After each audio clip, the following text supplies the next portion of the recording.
દાળ ભાત sound simple, મે બી one boring, પણ સાચું તો એ જ હોય છે. જે સિમ્પલ હોય છે એ જ કમ્ફર્ટિંગ હોય છે.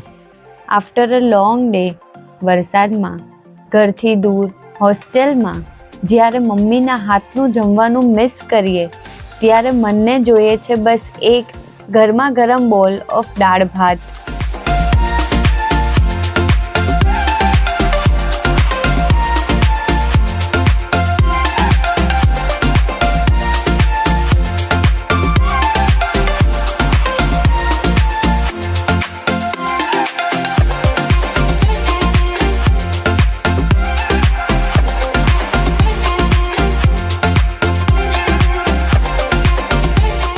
હવે એ જ સેમ કમ્ફર્ટ મિનિટોમાં વિથ સુરતી કિચન્સ દાળ ભાત, ડિલિવરિંગ ફ્રેશનેસ એની ટાઈમ એનીવેર.